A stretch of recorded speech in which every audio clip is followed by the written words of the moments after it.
Folks, today I want to talk to you about something that came across my desk that could possibly be disturbing to some of you. So here it is from the Christian Post.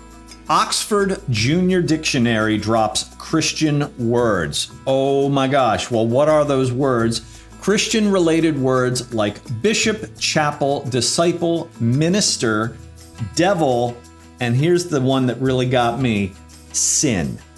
They're trying to remove, or they did remove, the word sin from the Oxford Junior Dictionary. Now, please understand what the Junior Dictionary is. This is the dictionary that you would give to your children.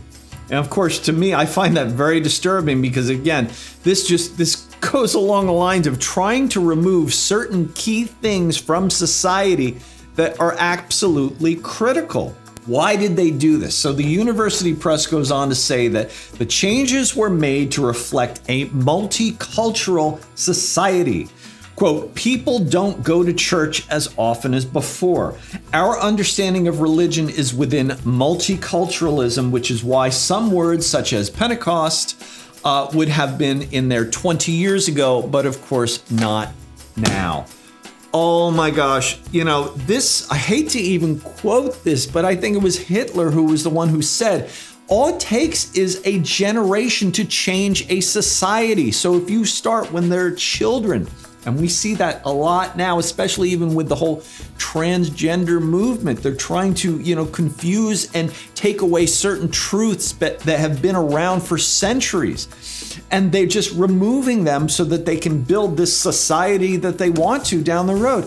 When I see this kind of stuff happening, it reminds me of a Bible verse, and this particular one, I'm sure you know it. I've quoted it many times before. For the time will come when people will not put up with sound doctrine. Instead, to suit their own desires, they will gather around them a number of teachers that say what their itching ears want to hear.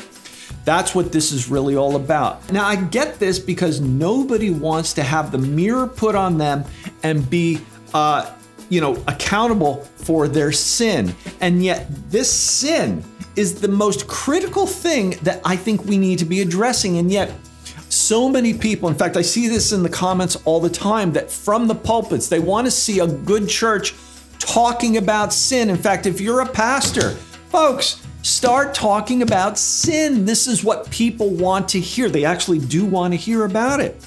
But the thing is, no matter how much you ignore this, sin is always there. You can't just sweep it under the rug. In fact, I love how Ray Comfort addresses this. Hopefully you guys know exactly who I'm talking about, but he looks at sin.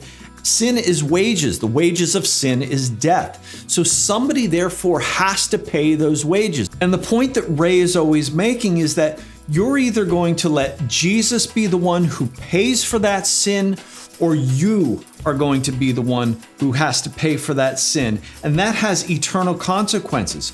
You can't just take a word out of a dictionary and then it just disappears. Only Jesus can do that. Folks, that's my word of the day. I hope this really hits home for some of you today. And look, it was a really difficult one for me even today. I think it took like 6 or 7 takes just to even do this one today. Just trying to articulate exactly what I wanted to say to you. So, hey, I'm human. I get it. Just please a little forgiveness on your end. But thank you so much for tuning in today. And look, we hope to see you guys next time.